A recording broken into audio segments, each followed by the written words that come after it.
सामान्य साथियों, जय श्री राम। जैसा कि पिछले एपिसोड में मैंने आप सबसे ये कहा था कि अगले एपिसोड में हम एक अवबीती, अपना जो अनुभव है उसके आधार पर हमारी एक पावन प्रसंग है मेरे जीवन का, वो बताएंगे। आपको जान के आश्चर्य होगा कि भूत और प्रेत भी रामायण के प्रेमी होते हैं।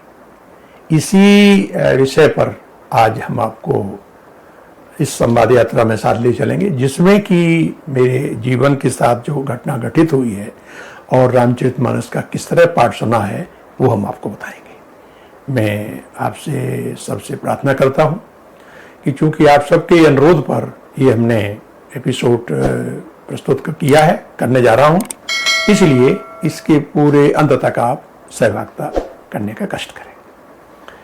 सामान्य साथियों, ये समय था 1974 का।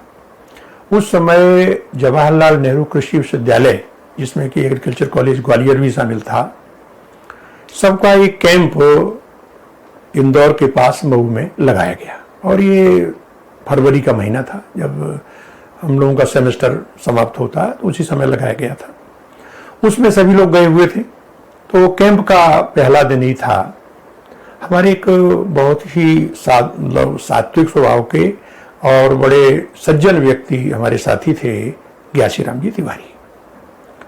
हम लोगों के जो कैंप थे वो पास में वहाँ लगे हुए थे, पूरे विश्वविद्यालय के थे। तो एक दिन सुबह वो जब वहाँ चूंकि एक गलियारा था और पास में एक गांव था, गलियारे से एक पीपल का पेड़ लगा हुआ था, एक चबूतरा बना हुआ था। और जैसे कि आपने देखा होगा पेड़ों पर, पुराने पेड़ों पर दूसरे पेड़ उगाते हैं, तो इस पीपल के पेड़ पर एक नीम का पेड़ जो है उसके तने से उग करके और थोड़ा सा बढ़ गया था।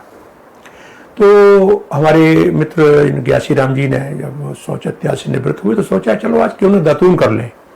और सामने पीपल का पेड़ था, तो वैसे ही उस जो बने हुए चबूतरे पर अपने जो जूते वगैरह पहन के चढ़े और वो तोड़ने का प्रयास कर रहे थे दातून का। इसी समय उनको एक झटका सा लगा और नीचे चबूतरे के गिरे।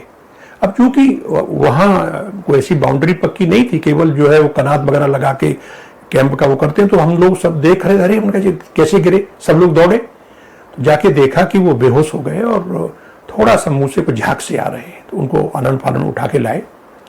अब चूंकि एनसीसी कैंप में चिकित्सा कैंप भी होता है, पूरी व्यवस्था होती है, आप जानते हैं मिलिट्री की तरह।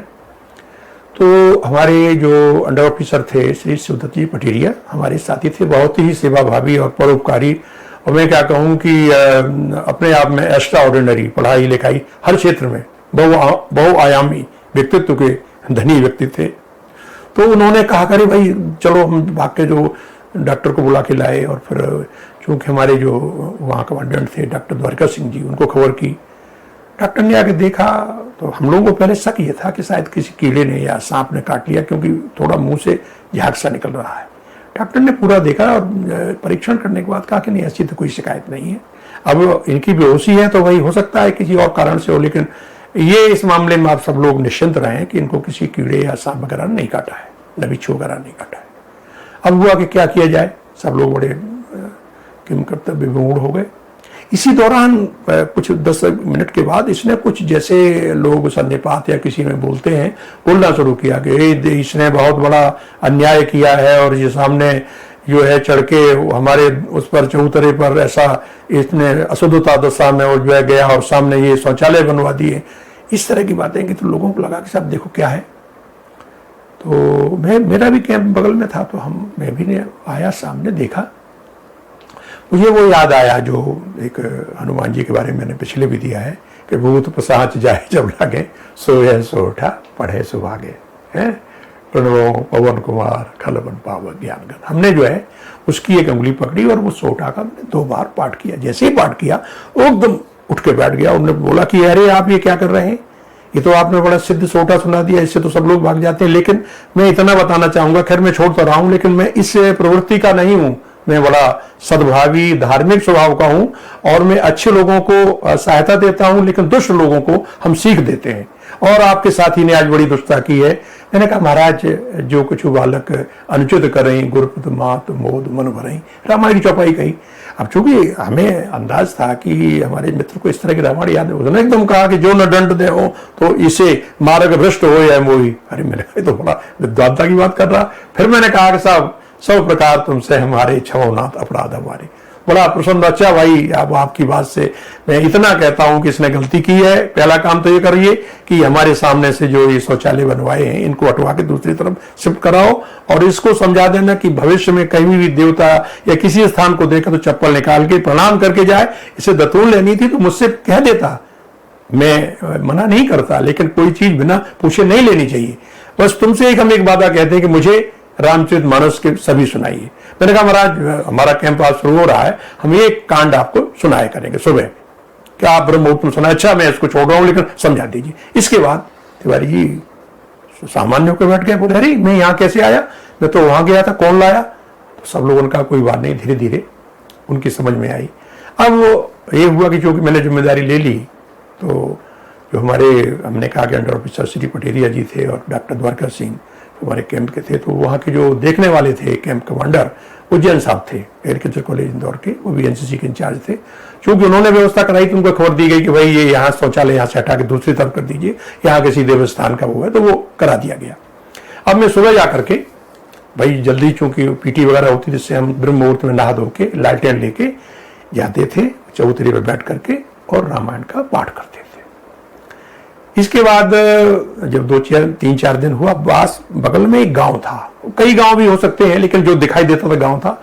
लोगों ने देखा होगा कि ये पाठ कर रहे हैं, ये कर रहे हैं। तो एक दिन एक भगत जी वहां आए, हम चाह रहे तो हमसे नमस्ते किया कि आप ये पाठ करते हैं, बहुत अच्छा काम करते हैं। फिर हमने कहा कि क्यों, यहाँ की क्या बात? तो उन्होंने बताया कि अब मैं चूंकि बता दूं, ये हमारे इस पूरे 3-4 गाँव के लिए हम इनको गमा देवता के रूप में पूजते हैं, और ये जब हमारे घर में कोई भी शादी उत्सव होता तो हम यहाँ अखंड रामायण का पाठ कराते हैं। ये हमारे खेतों की रखवाली भी करते हैं और हमारी गायें वगैरह इधर चरती रहती, कोई इनको तंग नहीं कर सकता, कोई गुम नहीं होती। ये तो किसी गुम भी हो जाती तो यहाँ कहते हैं कहीं ना कहीं से वो आकर के वो घर तक आ जाती है। इस मामले में बहुत ही सात्विक स्वभाव के। और एक घटना बताई इन्होंने कि बार अखंड रामायण में एक पंडित जी आए तो वो कुछ नशा किए हुए, तो जैसे ही मंच पर बैठे तो उन्हें उठा के पटक दिया नीचे गिर जाकर के, और उन्हीं के मुंह से कहलवाया कि आइंदा से कह दीजिए कि जब भी यहां आए कोई आदमी तो शुद्ध सात्विक भाव से आए, ऐसे दुष्टों का यहां कोई काम नहीं। तो इस तरह स्वभाव के। मैंने कहा हाँ भाई, ये चूंकि हमने अपनी जो साथी की घटना भी उन्हें बताई तो उन्होंने कहा कि नहीं भाई इस तरह का इनका ही स्वभाव है। अब मैं ये बताना चाहूंगा कि चूंकि आपने देखा हो गोस्वामी तुलसीदास जी को एक प्रेत के माध्यम से ही रामकथा का सूत्र मिला था। हनुमान जी मिले, इसके बाद रामकथा हुई। तो कुछ पवित्र, जैसे मैंने एक हमने वीडियो दिया था कि पवित्र आत्मा भी होती है, गोदार जी को जो उसने कहा था, तो कुछ बहुत अच्छे और सात्विक स्वभाव के होते हैं जो रामायण इत्यादि का पाठ करते हैं। इसमें मैं इतना बताऊं जाऊंगा, मुझे ज्यादा कोई आवाज तो नहीं हुआ, लेकिन एक बार थोड़ा हम विलंब हो गया, 4 बजे से कुछ तैयार हुए तो हमें लगा कि मेरे कैंप के बाहर कोई जैसे थपथपाता है, कोई खटखटा रहा है। बाहर निकले तो कोई नहीं था, तो मुझे आभास हुआ कि शायद वो जो महाशय जी हैं या प्रेत जी कहें या पुण्यात्मा कहें, वो चाहते हैं कि आके हम सुनाएं। तो हम गए। एक घटना और हुई, एक दिन हम लालटेन चूंकि ले जाते थे, वो जगह ऊंची नीची थी, रख दी, हवा तेज चली तो लालटेन हमारी गिर गई। अब चूंकि लालटेन गिर जाएगी तो पढ़ने में असुविधा होगी, लेकिन दूसरे ही पल देखता हूं कि अपने आप लालटेन खड़ी हो गई। तो मुझे लगा कि जैसे कोई चीज ने पकड़ के कर दी हो। ये 2 तरह की जो हमें आभास हुए अप्रत्यक्ष, और बाकी तो हमने तिवारी जी को बताई। तो इस तरह से मेरा कहने का मकसद यह है कि जो शुद्ध आत्माएं होती हैं वो भी रामचरितमानस के पाठ के लिए इच्छुक रहती हैं।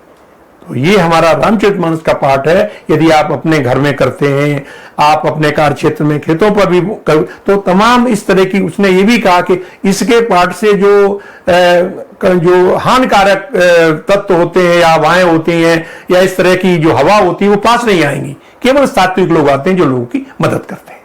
तो ये मेरा वृत्तांत। फिर मैंने चूंकि कल्याण में पोदार जी के यहाँ मेरा पत्राचार था तो भेजा, तो ये 74 के दिसंबर के अंक में इसका प्रकाशन हुआ है।